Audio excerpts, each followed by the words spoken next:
હાય, hello વિદ્યાર્થી મિત્રો, કેમ છો? ઇંગ્લિશના યુનિટ 4 કોલ ઓફ ધ હિલ્સમાં આપ સર્વેનું સ્વાગત છે મિત્રો. આપણે કાવ્યમાં પ્રીટાસના કાવ્યમાં જોયું હતું કે કવિને એમનું પાળેલા કબૂતરનું મૃત્યુ થાય છે ત્યારે કેટલું દુઃખ થાય છે કે હું તને કેટલું સુંદર ખાવાનું આપતો હતો, તને મારા હાથે ગૂંથેલી રેશમી દોરીથી બાંધીને રાખતો હતો, છતાં પણ તું મને શા માટે છોડીને જતું રહ્યું? તું એકલું અટલું જંગલમાં ફરતું હતું જ્યારે હું તને ખૂબ પ્રેમથી રાખતો હતો, તને બહુ વહાલથી પ્રેમથી પંપાડીને ખવડાવતો હતો, છતાં પણ તું મને છોડીને જતું રહ્યું. એ દુઃખ જે કવિને થાય છે એ જ વિષયને અનુરૂપ અહીંયા કોલ ઓફ ધ હિલ્સ એટલે કે ટેકરીઓનું આકર્ષણ. તો એમાં આપણે જોયું કે કલુઆ અબુ ચાચાને છોડીને જતી રહે છે અને ત્યાં રહેલો રાક્ષસ યાની કે વરુ એને ખાઈ જાય છે ત્યારે એ ખૂબ દુઃખી થાય છે. અબુ ચાચા ખૂબ દુઃખી થઈ જાય છે અને ત્યાર પછી બીજી સુંદર બકરી લાવે છે. એ સુંદર મજાની બકરી લાવે છે. એમને એમ હતું કે હવે તો એને હું આટલું સુંદર ખાવાનું આપીશ અને લીલું લીલું સુંદર રસદાર ઘાસ, અનાજના ટેસ્ટી અનાજના દાણા ખાવા આપીશ એટલે નહીં જાય, અને દરરોજ વાર્તા કહીશ એટલે એમને એમ છે કે હવે આ નહીં જાય, કદી જ છોડીને નહીં જાય. એ બધી વાતચીત ક્યારે, કોના અનુસંધાનમાં?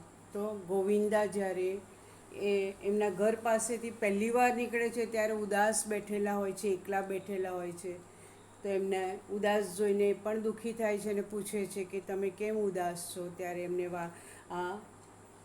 કલુઆની વાત કે છે કે તો મને છોડીને ભાગી ગઈ. ફરી જ્યારે બીજી વાર પસાર થાય છે ત્યારે એ બહુ ખુશ દેખાય છે અને ખુશ દેખાય છે, ખૂબ ખૂબ ખુશીથી એમનો ચહેરો ચમકતો હોય છે. એ જોઈને ગોવિંદા પણ ખુશ થઈ જાય છે અને એ કહે છે કે આ ચાંદનીના વખાણ કરે છે અબુ ચાચા કે ચાંદની તો બહુ સમજદાર છે, એ કદી જ મને છોડીને નહીં જાય અને એ મારી સાથે ખૂબ ખુશ છે અને હું પણ ખૂબ ખુશ છું કારણ કે એણે મને નવું જીવન બખ્શ્યું છે. એટલે ત્યાં સુધી આપણે પિક્ચર જે છે એની બાજુના પેરેગ્રાફ સુધી આપણે જોયો હતો.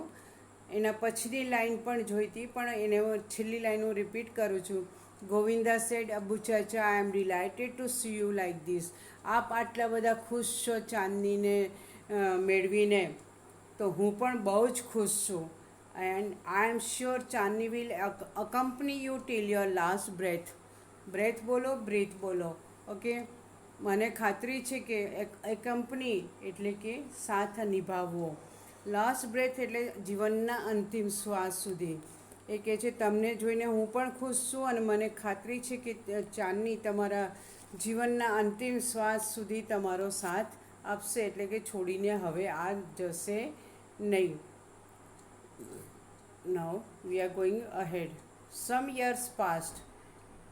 હવે બંને એકબીજાની કંપનીમાં, ચાંદની અને અબુ ચાચા એકબીજાની કંપનીમાં ખુશ છે. ઘણા વર્ષો વીતી ગયા. Chandni develop an attraction for the hill. ચાંદનીને પણ ધીમે ધીમે પેલા એમના અબુ ચાચાના ઘર પાસેથી જે ટેકરીઓ દેખાતી હતી ને એને પણ ધીરે ધીરે એનું આકર્ષણ થવા લાગ્યું. જે આ વસ્તુ આપણને ન મળે ને એનું આકર્ષણ આપણને ખૂબ રહે. ક્યારે મને મળે, ક્યારે મજા, હું એને મેળવું ને હું ક્યારે એનો આનંદ માણું. એટલે એને પણ હવે ધીમે ધીમે આકર્ષણ થવા માંડ્યું ટેકરીઓનું ચાંદનીને. તો એ આખો વખત શું કરે Chandni? Every morning she watch the hill top shining in the tender sunlight. Tender એટલે કોમળ કોમળ તડકો, સવારનો જે સૂર્ય ઉગે એનો તડકો કેવો હોય? કોમળ તાપ હોય. તો દરરોજ સવારે એ એની નજર ક્યાં હોય? ટેકરીઓની તરફ જ હોય. અને સૂર્ય જ્યારે ઉગતો હોય ત્યારે એના કોમળ તડકામાં એ ચમકતી જે ટેકરીઓ છે એને જોયા જ કરે. She thought how beautiful this hills are. અને વિચારે આ ટેકરીઓ કેટલી સુંદર છે. And how refreshing is the breeze that blows through them. અને રિફ્રેશિંગ એટલે તાજગીસભર, તાજગીવાળી, તાજગીભરી. બ્રિજીસ એટલે કે હવાની લહેરખીઓ, પવનની જે લહેરો આવે ને તે. તો એ વિચારે છે કે આ ટેકરીઓ કેટલી સુંદર છે અને તેમાંથી આવતી જે પવનની લહેરો છે પણ એ લહેરો પણ કેટલી તાજગીસભર, તાજગીભરી છે. એટલે એને બહુ આકર્ષણ, રોજ ને રોજ એ વિચાર્યા જ કરે. એટલે અને એ જ એમ થાય કે હવે હું અહીંયાથી ત્યાં પહોંચી જાઉં. તો એને એવું થાય, I must run across those green fields. એને એમ થાય કે મારે પણ પેલા જે ત્યાં ટેકરીઓ પર લીલા લીલા ખેતરો જે દૂરથી દેખાઈ રહ્યા છે ને એમાં થઈને દોડવું છે. અક્રોસ એટલે કે એમાં થઈને પસાર થવું. તો એને એમ થાય કે આજે ટેકરીઓ પર પેલા લીલા લીલા ખેતરો છે એમાં મારે પણ દોડવું જ પડશે એવું લાગે એને. અને એવું વિચારીને સી રેન ટોવર્ડ્સ ધ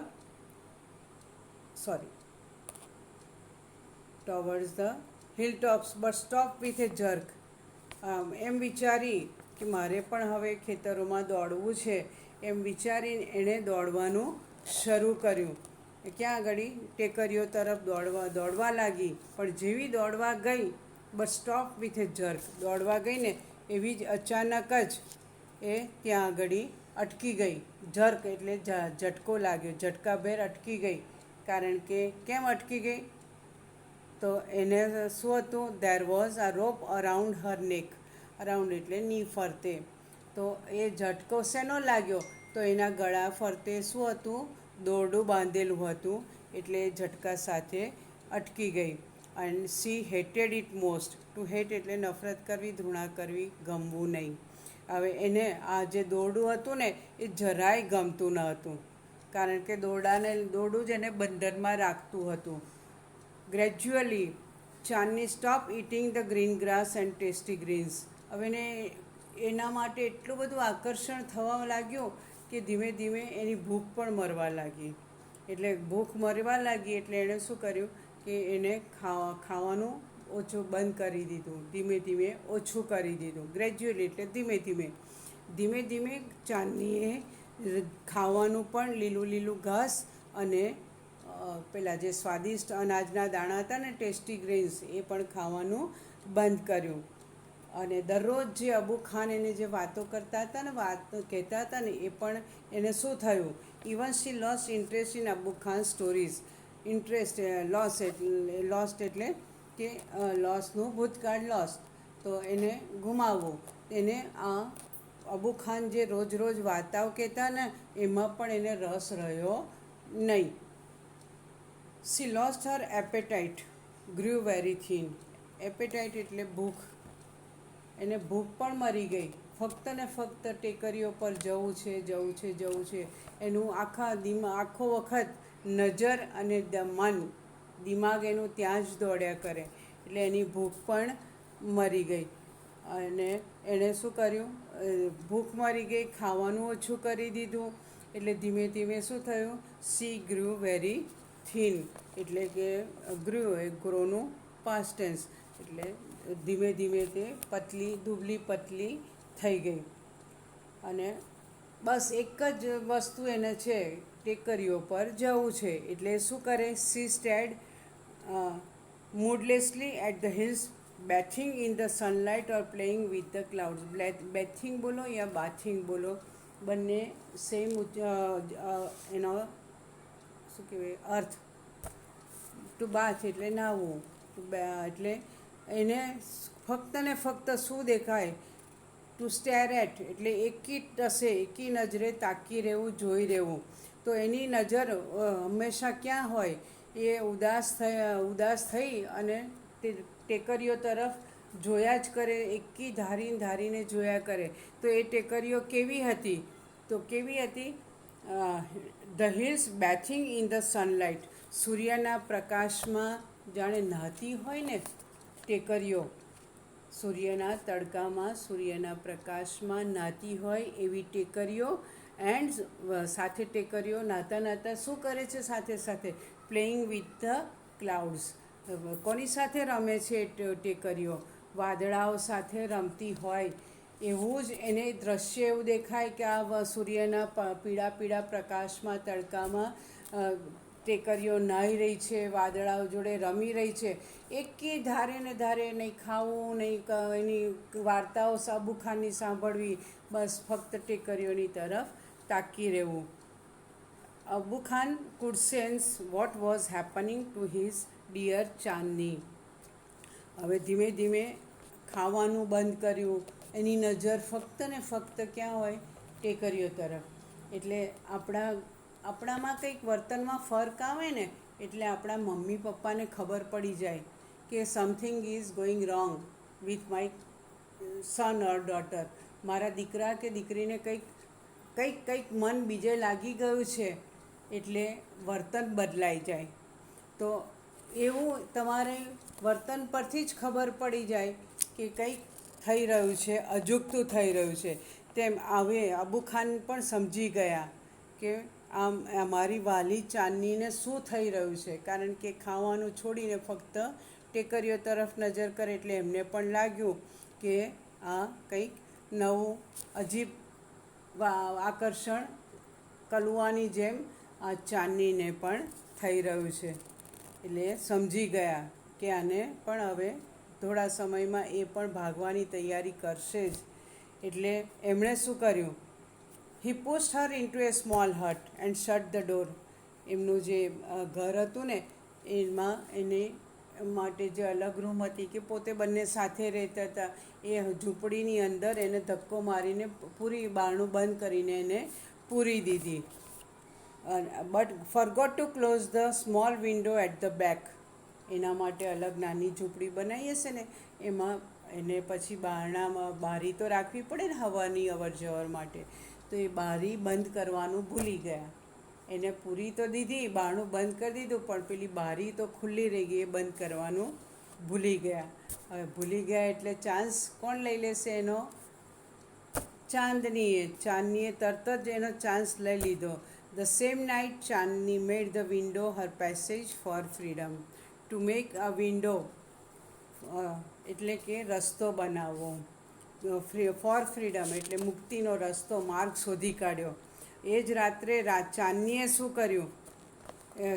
આ જે ખુલ્લી બારી રહી ગઈ હતી ને એને પોતાનો મુક્તિનો એટલે સ્વતંત્રતાનો રસ્તો શોધી કાઢ્યો કે હવે આપણે અહીંયાથી દોરડું છોડી નાખ્યું. દોરડે જે બહાર બાંધેલી હતી એ છોડી નાખ્યું. ઝૂંપડીમાં જ કંઈ પૂરી ના રાખે. એટલે એણે ચાંદની એનો ચાન્સ લઈને રાતના એ ભાગી ગઈ, એ બારીમાંથી કૂદીને ભાગી ગઈ. When Chandni reach the hill top, the big yellow sun was rising in the horizon. Horizon એટલે ક્ષિતિજ, એટલે સૂર્ય જ્યાંથી ઉગે ને ટેકરીઓ પાછળથી ઉગે. સૂર્ય તો આમ ફરતા, સૂર્યની આજુબાજુ પૃથ્વી ફરતી જ હોય, પણ ફરતા ફરતા જેવી સવાર થાય ને એટલે સૂર્ય ટેકરીઓની પાછળથી ઉગતો દેખાય. આપણને એમ થાય કે ટેકરીઓની પાછળથી ઉગી રહ્યો છે. તો એ જ્યારે ચાંદની ત્યાં આગળ પહોંચીને ત્યારે શું હતું? ક્ષિતિજ પર એકદમ મોટો પીળો સૂર્ય ઉગી રહ્યો હતો. ગોલ્ડન યલો એટલે yellow sun was rising in the horizon. એ ટેકરીઓની ટોચ પર જ્યારે પહોંચી ચાંદની ત્યારે ક્ષિતિજ પર મોટો પીળો સૂર્ય ઉગી રહ્યો હતો. કારણ કે આપણને એમ લાગે કે અહીંયાથી આ રહી, પણ જ્યારે ચાલીને જઈએ ને ત્યારે ખબર પડે કે કેટલું દૂર છે. આપણે હાલોલથી આગળ જઈએ, પાવાગઢ આપણને રસ્તામાં દેખાય એમ જ લાગે હા રોડની 2-3 ખેતરની બાજુમાં જ છે. પણ એ કે જ્યારે બસ ફરીને ત્યાં પહોંચે ને અને પછી ઉપર ચડીએ ને ત્યાં તો એમ તો કરતાં કરતાં 5-6 કલાક નીકળી જાય. આમ રોડ પર તો દેખાય જ. હાલોલ રોડ પર તમે જાઓ તો તમને એમ લાગે કે આ 3-4 ખેતર જ દૂર છે ને, પણ જઈએ ને ત્યારે જ ખબર પડે કે કેટલો દૂર છે એમ. રાતના ભાગી જ્યારે પહોંચી ત્યારે સવાર થઈ ગઈ હતી. એટલે સવાર થઈ ગઈ હતી ત્યારે ત્યાં ટેકરીઓની પાછળથી મોટો પીળો સૂર્ય ઉગી રહ્યો હતો. The wind sang an endless song of welcome. Endless એટલે જેનો અંત નથી, તે અનંત. અનંત એમાં વચ્ચે રહી ગઈ લાઈન સોરી, વચ્ચે એક લાઈન રહી ગઈ. She was overflowing with joy and wonder. જ્યારે તે ટેકરીઓ પર પહોંચી અને સૂર્ય ઉગતો તો સવાર થઈ અને એનું જે દ્રશ્ય જોયું, એટલે she was overflowing with joy and wonder. To overflow with joy, ખુશીની મારી એ બહુ જ આનંદિત થઈ ગઈ. વન્ડર એટલે કે એને વિસ્મય થયું. હા, ત્યાં દૂરથી કેવો દેખાતો હતો ને અહીંયા કેવો સુંદર નજારો છે. એટલે આશ્ચર્યચકિત થઈ ગઈ અને એનું મન ખૂબ ખૂબ ખૂબ આનંદિત થઈ ગયું અને વિસ્મયથી છલકવા લાગ્યું. શું સુંદર નજારો છે અહીંયા તો, હિલ પર તો પછી ધીમે ધીમે the green grass under her feet became golden yellow. ધીમે ધીમે ધીમે ધીમે સૂર્ય ઉપર આવવા લાગ્યો. તો જેમ જેમ સૂર્ય ઉપર આવે એમ વધુ ને વધુ કેવો ગોલ્ડન યલો કલરનો થઈ જવા લાગ્યો. એટલે આમ જાણે કે શું છે, પેલો ચમકતું સોનેરી કિરણો એના ઘાસ પર પડતા હતા ને, એ જે ચાલતી હતી ને એ ઘાસ કેવું લાગતું હતું, જાણે આ તડકાની અંદર સૂર્યના તડકામાં પીળું ચમકતું થઈ ગયું હોય એવું દેખાતું હતું. અને સાથે સાથે પવન જે વાતો હતો, the wind sang an endless song of welcome. Welcome એટલે સ્વાગત ગીત અને સેંગ એટલે સિંગનો ભૂતકાળ. ગાતો હોય એવું લાગતું હતું. પવન પણ અનંત સ્વાગત ગીતો ગાતો હોય ને, ચાંદનીના સ્વાગતમાં અનંત સ્વાગત ગીતો, જેનો અંત જ ના આવે. પવન વાયા જ કરે, પવન ફૂંકાયા જ કરે, ધીમે ધીમે મંદ મંદ મંદ મધુર ઠંડો પવન ફૂંકાયા કરે, જાણે ચાંદનીના સ્વાગતમાં અનંત સ્વાગત ગીતો ગાતો એમ ફૂંકાઈ રહ્યો હતો. Chandni felt as if she were meeting her mother after years of separation. She were meeting her mother એટલે એને એમ લાગતું હતું કે હું મારી માતાને મળી રહી છું. મુક્ત, એકદમ મુક્ત છે. અહીંયા કોઈ બંધન નથી અબુ ચાચાની વાર્તાઓ નથી. એ આપે જ ઘાસ ખાવાનું, એ આપે જ અનાજના દાણા ખાવાના. અહીંયા તો ઘાસ ઘાસ ઘાસ ઘાસ ચારે તરફ, આમ કૂદો તેમ કૂદો, કોઈ બંધન નહીં. ત્યાં તો ગળામાં દોરડું બાંધેલું હોય, 2-3 મીટર જેટલું ફરવાનું, એનાથી વધારે ફરવાનું નહીં. એટલે એને તો એમ લાગતું હતું સેપરેશન એટલે વિયોગ અથવા વિખૂટો પડવું. વર્ષોથી જાણે એમને માતાથી વિખૂટી પડેલી પોતાની માતાને મળી રહી હોય ને એમ એને એટલો બધો આનંદ થતો હતો. How different all this was from Abu Khan's prison house. Prison એટલે જેલ. હવે કમ્પેર કરે છે, અહીંયા કેટલું મુક્ત વાતાવરણ છે, કુદરતી વાતાવરણ છે, અને પ્રિઝન એટલે જેલ. ક્યાં અબુ ચાચાનું પેલું જેલખાનું અને અહીંયા કેટલું જુદું લાગે છે. એને અબુ ખાનના જેલ જેવું જે ઘર હતું એના કરતાં અહીંયા બધું જ જુદું લાગતું હતું. મિત્રો, પછી ચલો આટલી 1-2 લાઈન આપણે જોઈ લઈએ, પછી બંધ કરીએ video. That day she jump and played and ate all around. તે દિવસે આખો દિવસ ચારે બાજુ કૂદાકૂદ કરી, રમી અને ખાધું. ત્યાં કોણ એને અટકાવવાનું હતું કે બોલાવવાનું હતું? પોતાની રીતે જ્યારે ઘાસ ખાવું હોય, જ્યારે આમથી તેમ કૂદવું છે, કૂદ્યા કરી, રમ્યા કરીને ખાધા કર્યું આખો દિવસ. She was on the top of the world. On the top of the world એટલે કે ખૂબ જ ખુશ હતી. સૌથી ખુશી, જાણે દુનિયાની સૌથી સુખી વ્યક્તિ ખુશ હું હોય એમ લાગતું હતું એને. તે ખૂબ જ ખુશ હતી. She was on the top of the world એટલે ખૂબ જ અતિશય ખુશ હતી. It was the happiest day in Chandni's life. The happiest day, superlative degree મિત્રો. એ ચાંદનીના જીવનનો સૌથી સારામાં સારો દિવસ એને લાગતો હતો. તો મિત્રો, આગળ પછી હવે ધીમે ધીમે દિવસ પૂરો થાય છે ને શું થાય છે એ આપણે નેક્સ્ટ વિડીયોમાં જઈશું. અહીંયા ચિત્ર પરથી જ તમને ખબર પડે છે કે શું થશે હવે રાતના. તો હવે નેક્સ્ટ વિડીયોમાં મળીએ. Till then we are signing off મિત્રો.